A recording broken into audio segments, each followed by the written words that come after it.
Hey everybody, it's your girl Bondy Blue. And y'all, I'm black. I'm black. Yeah, I'm black. I'm back for Black and Crew. Bliggity black, black, and I'm black because I'm black, y'all. Okay, sorry, my mouth wanted to do that, so I ran with it. Whew. All right, we done. Okay, be in a bowl. All right, I'm ready. Okay, y'all ready? All right, let's do it. So everybody is mad that Puma fired Crystal. So when he comes into work with Kwani, Q is like, we want Crystal back, period. And I'm like, even though she was being drunkenly disrespectful to the two of you, y'all are the ones that are bucking hella hard. Get out of my facial. I love the fact that Puma was like, this is not y'all decision, so please go sit down somewhere. Puma is like the person with common sense in the shop. And C's getting his common sense up backs Puma. That's his decision. Y'all ain't got no say. Go sit your ass in the back, okay? Kitties, go do something with yourself. Sky comes in to pump up the energy, okay? When she popped that girl, yeah, and all of that there. I guess they needed that. They need to sage the place. The energy's messed up. So they explain how they fired Crystal because they can't have all these fights. They're trying to open this Brooklyn spot and they need to, clean up this image a little bit. Donna says that maybe they shouldn't move the shop down there because they talking about us on social media and maybe, it may not be safe for you to have a shop down there. Shut up, Donna. Like, whenever C's goes off on Donna, I always laugh at how hard he says, shut up, Donna. Like, Lord, please stop. Where's Ted? Where's Ted? Just observation. Where's Ted? So C's got all upset because y'all know that the whole reason that he wants to open his shop in Brooklyn is because his friend Corey, who he had his first shop with back when they was doing all these gang-related tattoos and prison tattoos, but the environment was not safe. And so he was supposed to go and run Harlem while Corey ran Brooklyn, and he left Corey that shop, and Corey ended up getting killed in that shop. And C's has always felt bad about that, always felt like he should have done more to get him out of that shop and bring him to Harlem, but he didn't. And so he feels some type of way. And opening this Brooklyn shop is a way to commemorate his friend that he lost and feel somewhat responsible for. And I get all that. But I'm trying to understand why y'all acting like Brooklyn, is like that dangerous. Is Brooklyn that dangerous? It's in 2019. I feel like everywhere is dangerous to a certain degree. But I feel like in New York, y'all don't even have gun violence like that. Like, do y'all have shootings on a daily basis? Let me know, because we have shootings all the time down here. It is the Wild Wild West in New Orleans sometimes, because we are in the South where you are allowed to open, concealed carry and all of that. Like, you can just be out here with guns. And I know the situation isn't the same in New York from when, got picked up for his gun possession charge that he had got from the girl who was living in the South. Y'all remember that? Okay. So I don't know, but I just kind of feel like, are we really scared? Like, obviously they don't want competition. Like, who wants a bigger brand to come into an area and take up clientele? Like, of course not. So I feel like nobody needs to be listening to anybody online saying anything. I'm opening up my business and we gonna make sure we got a door that we gotta buzz people in. And if y'all want it, come get it. All right? Like, we gonna get the bulletproof glass and all that. Like, y'all make sure y'all safe out here though. When I heard Puma calming C's down in the back, y'all, I'm not gonna lie, that made me feel like I'm so glad he's back. I don't know why, but this episode, it really made me feel like him being gone was something missing from the show. And it was the common sense. It was almost like, I hate to say gentleness, but there's a lack of that in their environment. Everybody's so rough and extra and want to fight or, having sex everywhere. There's always people doing the most. And Puma is so even keel now. And I just think that it's refreshing and hilarious all at the same time because I remember the beginning. C's talks to Puma and Sky about what Donna said. And he said that Donna was right. People are online talking. And he doesn't know if it's a good idea to move to Brooklyn. But Puma says, say, bruh, push out all that negativity. We doing this. We ain't about to buckle to these people, bruh. We opening this shop. Plus, y'all got city council approval. Ain't nobody got time to be worrying about what no other tattoo people got to say about what we doing around here. Okay? Bay is stressed out and tired, raising that little baby by herself since her piss poor husband decided to leave when things got tough. And guess who come walking through the door? Bae's mom. Okay, Bae's mom then came in town. She gonna fix some things because maybe they left things on a rough note. Bae's mama didn't like the fact that they had broken up, kind of blamed Bae a little bit, but she wanted to apologize for that and help Bae out. Bae need like 3 days of sleep, you know, to replenish after everything she's been through with the baby. And it's just her. And she doesn't have a lot of help from what I understand on the show, you know, on the show. Because like in real life, that girl probably got more money than she's, you know, pretending to have on the show, and she probably had people to watch her baby for her and everything. You know, they say Bae got her own shop somewhere and she just be on the show, so I don't know.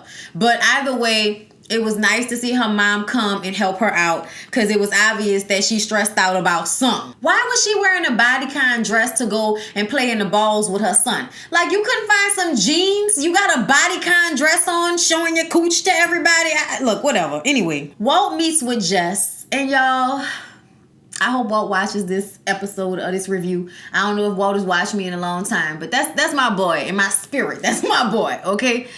And to see him get to this point after everything, I'm so happy for him. I was happy for him when I saw him with Jess because I felt like he was so lonely and he just needed somebody to love on him. And I just the loss of, you know, his mom and, you know, the situation with his dad. Like, it's always been lost, and alone. And that can be very dark and very scary. And so I was just very happy when he found Jess. And I was kind of disappointed about the baby thing, but he's decided that it's not that important. They already have kids. They'll make do with the children that they already have. I'm like, you sure about that? You sure about that? Okay. All right. You better not renege. You better not renege in 10 years, Nick. You better not renege. But anyway, I'm happy for them. But he like put together these pictures and put them up on the wall in his studio to show like these very special moments that they've had as a couple. And I was just like, you know what I'm saying? Like, I'm happy for y'all. You know, and you know, it's good. It's good. She's thick and like warm, you know what I'm saying? And he's like skinny, like he needed her. Like he needed all her body warmth. He needed everything that lady is giving. And I'm here for it. I'm here for life being better because Jessica came in his life. I'm happy about that. So y'all, Cease picks up his mom, y'all. Y'all know he has somewhat of a tumultuous relationship with his mom. So the fact that he picked his mom up, I feel like that was showing that he was really feeling some type of way, okay? And they go and ride past the shop, and he talks to her about not knowing what to do, feeling like maybe opening the shop will put somebody else in danger and wouldn't be the best decision to make. And I felt so bad for him because he's like crying and everything, you know, and his mom tells him, you know, you gotta do what you gotta do, son, whatever decision you're gonna end up making. But I'm sure, you know, Corey would have wanted you to open up your shop. So, y'all, then we gotta sit through this stupid ass scene of Donna, Sky, and Q and Walt putting on a dog photo shoot. And it was supposed to be 100 dogs to Instagram, but they only had 2 dogs. And then Sky comes in looking like Cruella de Vil. Cruella de Vil. That's what she came in there looking like. And my husband did not know that Cruella de Vil was trying to steal Dalmatians so that she can skin them and make coats out of them. He had no idea that that's what this was about. And I had the feeling neither did Sky. Y'all know the movie, but y'all ain't never actually watched it to know that it's about skinning puppies for fur. Nobody wears puppy. Who wears puppy? Nobody wears puppy. But either way, the dogs were very cute. And that was the best part. Now let's get to Donna. Y'all, Donna has given Alex this ultimatum. And she feels like if he doesn't want to marry her, they're going to break up because that means he's not serious about the relationship. Ladies, let me explain something. I'm telling you what I know, okay? Do what you want. I'm just telling you what I know. When you're in a situation like this, you don't tell somebody out the blue, okay? Because Donna, let's not pretend like marriage has ever been a real conversation for you and Alex. Let's not do that, okay? You have to have the conversation first. You have to say, this is what I want. This is my time frame, okay? Like, you don't give them a ultimatum. You just say, I would like to be married within the confines of this many years, okay? And give them a chance to rise to the occasion of that. And when they get to that place that they have not risen to the occasion, then you know you have to make another move, okay? That's it. That's all. You know you have to make another move. But you sitting up here acting like you really about to break up with this man over marriage, but really you're going to break up with him and then still end up having sex with him. So, like, I don't know what trying to think I don't know who she thinks she's talking to, but she don't even know what she wants. So she and Bae do this makeshift wedding thanks to Sky. It was Sky's idea to show up in a wedding dress and just hope for the best. That wasn't a wedding dress, that was lingerie. Okay, y'all, I know it's pronounced lingerie. It's just funnier when I say lingerie. Okay, just so we're clear. All right? And he's standing there like, what the fuck is this, right? And she is, dun, dun, dun, dun, walking down the aisle with the flowers and all of that. And he says, like, are you serious? Are you seriously doing this right now? And y'all, Alex has not been on the show that much, which makes me feel like Alex is still in a place of, I have to worry about my real life more than this show. So when Donna decides to make a joke out of a wedding with the cameras around, and see, there are certain scenes on this show that are goofy and stupid and for entertainment purposes only. And that is what she turned into a wedding / proposal for him. And y'all, I read his energy instantly. It wasn't that he didn't want to get married. It's that he's not ready because he takes it so seriously. He takes it very seriously, and he did not appreciate her making a mockery of it and then trying to act like he's not taking her seriously. He said, I take marriage seriously. What part of marriage do you think is a joke? This shit ain't cool. And then he leave because he was mad about it. He felt like Donna was making a joke out of something that is serious and then trying to make it seem like he was the one that wasn't taking their relationship seriously. When really, if you were taking y'all's relationship seriously, Donna, you would have had a conversation with your man and told him what you wanted out of life and what you expected from him. Think about the type of husband you want. Ask him if that is something that he can supply you in the first place. And ask him what he wants from a wife. And can you supply that? But let's be very honest, Donna. Like, you've never come off like you really wanted to be in a marriage with somebody. You come off like you want a wedding. You come off like you just want it because it sounds cute. You know what I'm saying? Not because you really understand like what it really is. Because if you did, you wouldn't have came at him like that about it. Yes, you have been down for him. You have been there for him while his back was hurting. You have been there to help and take care of him, and then in some way help take care of his kid. We get all of that. But if you serious like you acting like you are, you need to be serious about the way you handle him when it comes to marriage. Because if for 1 second he think that you're not serious and you just playing about it, that will stay with him, and he will use that anytime that he doesn't want to take that step with you. And I feel like in this day and age, y'all allow people to use excuses for why they don't want to get married too much. Like, y'all come up with all of these reasons, even though y'all are in these relationships with people for years. But the reality of the situation is you don't want to commit. And instead of saying that I don't want to make that commitment, I don't want to take that leap, instead of just saying that, you try to make it seem like marriage is shit. Like, oh, so many people divorce. And it's like, because people are messed up. Like, everybody's messed up. So, of course, you're going to take something that is, innately good and then turn it into something bad because people are bad. Like that, people don't know how to do things correctly all the time. That's how things happen like this. But that doesn't mean that it's not a good thing when it is done correctly, is what I'm saying, okay? And I know some of y'all that don't want to get married, that's fine, okay? Because y'all always want to tell somebody, I ain't married. That is perfectly fine. My key da, okay? But there are women out there who want that from their mates, or men who want that from their mates. But because their mates seem like they don't want it, they just go along to get along because they don't want to lose the love or the relationship. And they accept whatever excuses are given to them just because they don't want to upset. And that's just the situation. So I feel like people need to have conversations. What you want, what you see your life like. Do you want marriage? Do you want children? How do you want to raise the children? What religion do you want them to practice, if any religion at all? What type of schooling do you want them to have? What are we going to instill in the home? What type of stability are we going to supply? Like, conversations that need to take place before you decide to pop up in a wedding dress that's really lingerie. Girl, go on somewhere with this. I agree with Alex, 100. So Cease goes to talk to his homeboy Corey's mom.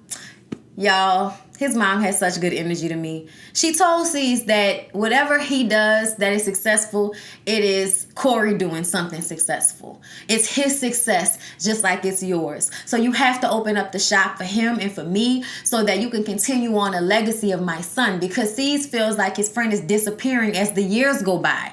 And that is exactly how it feels. When people don't know or don't think about somebody for a long time. You know what I'm saying? Y'all, let me tell you something. They got people, I think about them all the time. My grandmas, my grandpas, like especially my pawpaw, because I remember him more vividly. But yeah, like I remember them. You got to keep them alive in your mind and in your spirit, because it's important. It's important to remember people who have gone and left, and that feeling that they could be gone from memory or from thought.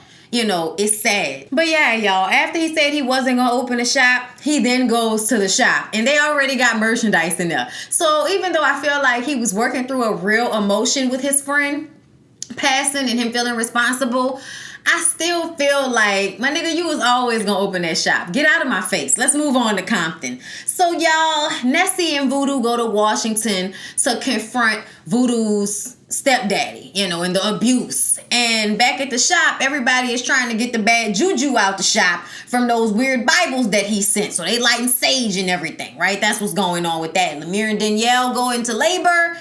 And yeah, so they travel to Washington, to Seattle. They get to the house. And as soon as she gets there, all of these memories come back, and Voodoo flips out and kind of runs off through the neighborhood. And Nessie is running behind her, trying to get her to come and sit in the car. But she's like freaking out in the moment.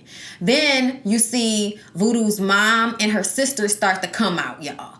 And the sisters hug her. The sisters seem so happy to see her. And that is because she raised y'all. Like, that's why, okay? Like, y'all, there were so many children. There were so many children. I feel like somebody needs to call Child Protection Services. What is going on over there? Like, there were way too many kids in that house. Really? Am I supposed to believe? Voodoo, how old is your mama? You want me to believe that lady had all them children? You want me to believe that lady had all them children? Even though I'm getting vibes that some of those children had some of those children. Okay? That's the vibe. They're not saying it. They're not talking about it. You know, the sexual standpoint. But that's the vibe that I'm getting. They get Voodoo to come into the house as long as the stepdad leaves. So the stepdad got in his oil-guzzling, you know, world-killing Hummer and drove off all fast, right? And so she goes inside and sees all the siblings.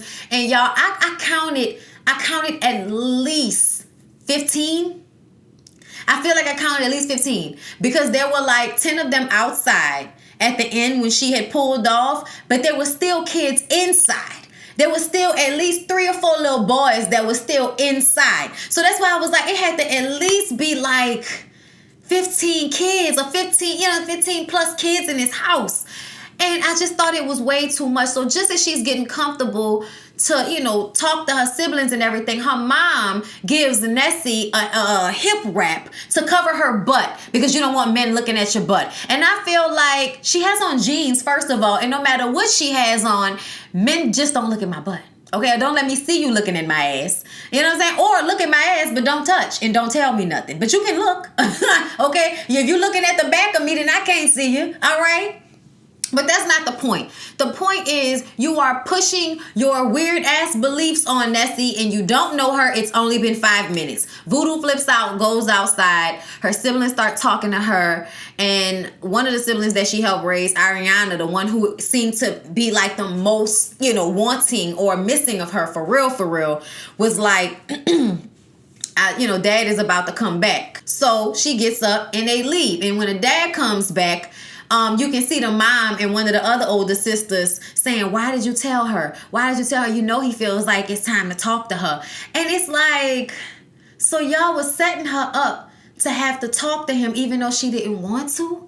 And then the mom, y'all, that mom was creeping me out. The way she was hanging on to Voodoo. We need to heal. We need to heal. Won't you come inside? We need to heal. And, you know, she has her face covered up. And honestly, I thought she looked like a beautiful woman. But she gave me the heebie-jeebies. She creeped me out. Okay? Her energy, I don't know what was wrong with her energy, y'all. But her energy was like passive aggressiveness. It was something passive, but also something very aggressive and quick about her energy that I didn't like. Like the way she was hanging on to Voodoo, like in a way to wear her down. All of it. As soon as I saw her, the way she was walking, All of that just rubbed me so wrong. And then, you know, once Voodoo had left and the dad pulled up, he gets out the car and he's like, cause she's running from the lie. She don't want to come here and confront the lie. So they basically trying to make it seem like Voodoo's story about the cult and the abuse that she's went through is a lie. And I'm just sitting up there like, y'all got like 25 kids in this fucking house and you want me to believe that she's lying about the cultness of it? What about the Bibles that you sent? What about that? Did the show do that? Was that not real? Because I don't think people would actually, I mean, producers would. But I don't know if the cast would have went along with that. I don't know. Maybe they would have. It is Hollywood. Everybody just wants to get their paycheck at the end of the day.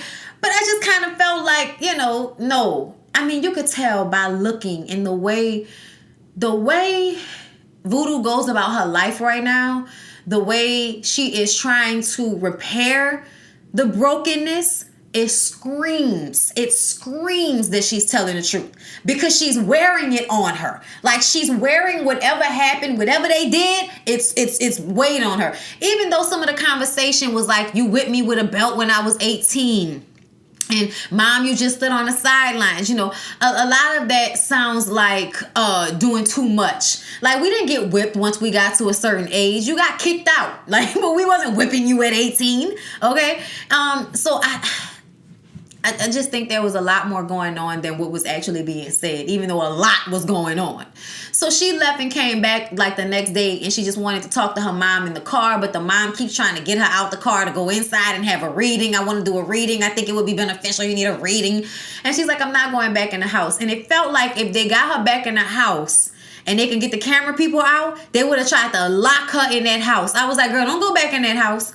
But she was trying to get her mom to admit to some of the things, like y'all trying to get me to marry your husband's son. So whoever the son he had before he got with her, they were trying to get Voodoo to marry him or to go and live with him. And, you know, when she discussed the abuse or the beatings, her mom is like, I really don't know what you're talking about right now. Are you serious? I have no idea what you're talking about. And when Voodoo says, Mom, you're brainwashed, you know, I feel like you just say whatever you think he wants you to say. She gets upset, gets out of the car and says, take care of yourself, and gets out of the car and leaves. And yet some of it could seem like some, you know, parents who feel like their daughter is doing the most for attention. It could seem like that, but y'all, when people be abused, they really do wear it on them. And when you find out they were abused, it makes so much sense in your mind when you think about their personality or just, you know, how they are as a person. Not even just personality, but just unconscious things that they do. Yeah. Like, no, y'all not about to make us feel like Voodoo was lying. I don't get that feel at all. But it was stressful because she couldn't get the resolution that she needed or wanted out of that. So that was sad. So she ended up having to leave. But let's talk about this stepdaddy for a second, who got out of his Hummer with this tight ass shirt on. And he had so much gel on his hair. He was trying to have straight hair. But your hair is not straight, sir. Your hair is not straight, sir. And then you have a bald spot. So you've combed your, 4C hair.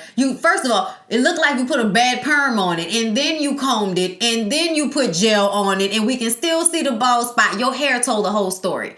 I don't know any self-respecting black man with hair like that. You knew what you were doing. Your hair is an explanation of whatever is going on within. I'm just going to go ahead and tell y'all that, okay? His whole little physicality spoke volumes. Just like the mama's physicality spoke volumes. Just like having 20 children in your house speaks volumes, okay? And y'all, that's not to say that people can't have a lot of kids. People always have, like, my grandmother had 8 children, okay? Like, I'm not saying that you shouldn't have a lot of kids if you can take care of them. But something about the vibe of all of those children, especially those that look so close in age, it just made me feel some type of way. I'm going to just say that and we can move on from there. So back in Compton, they decided they wanted to put together like a little school drive for the kids. They come and get their face painted, get some school supplies, have a good time. A little something to give back to the community since the shop hasn't been shot up in a minute, you know. Thank you, community. We're going to give back. And it's a good idea. And everybody's getting it together. And then here comes Barbie. Barbie wants to talk to the crew and apologize for her behavior. After her grandmother told her that she was acting crazy, she went and talked to KP separately and apologized for her actions. And he wasn't expecting an apology. So he was like, oh my God, did you apologize to me?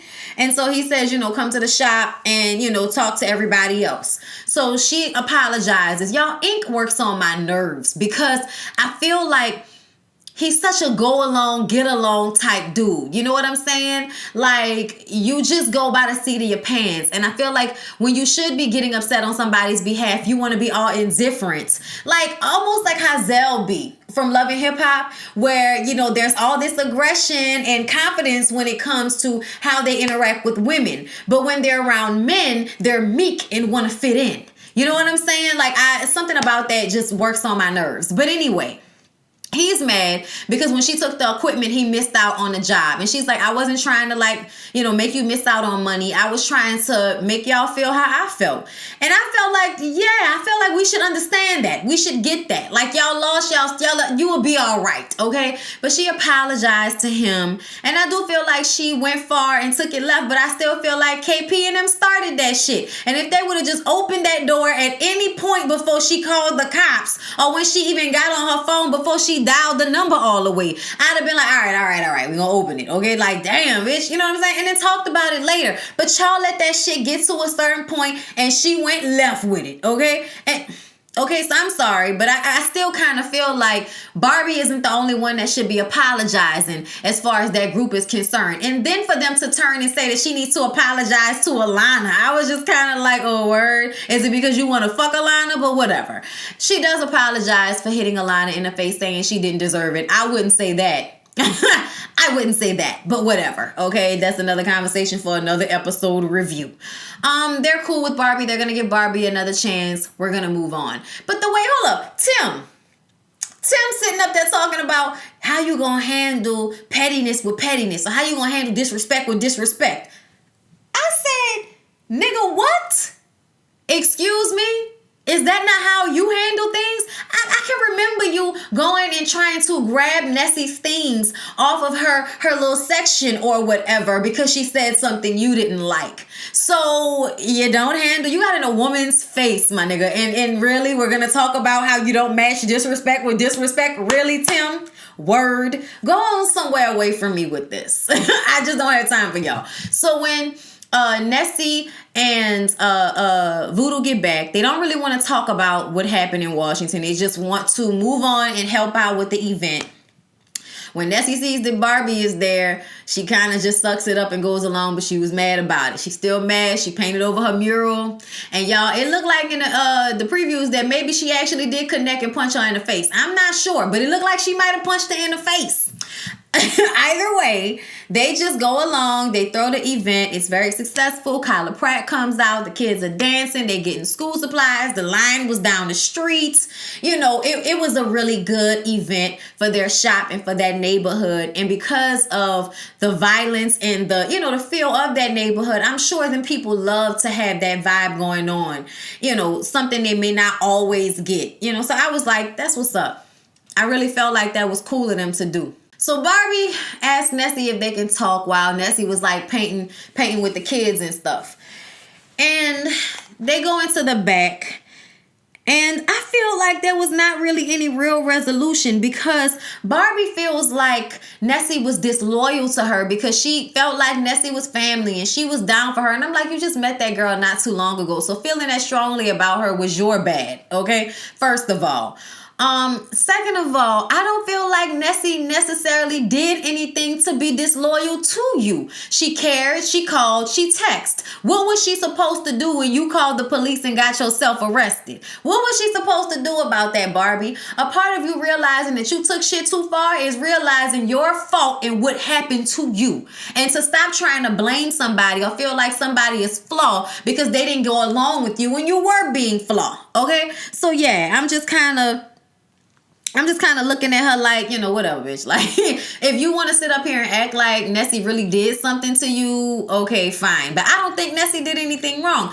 I feel like you were expecting more from people than they knew what to give in that moment. Like, everybody's tired and over it, all right? And you out here spazzing and breaking shit and calling the cops. Like, you took it far. A lot of us don't call cops unless it's a dire situation. And you was just like, they have my stuff in the trailer. We're going to call the cops. But then you want to act like you all street and hard and shit. And those two things don't coincide with one another like that, okay? So I just kind of feel like Barbie needs to, check herself a little bit more, especially as it pertains to Nessie.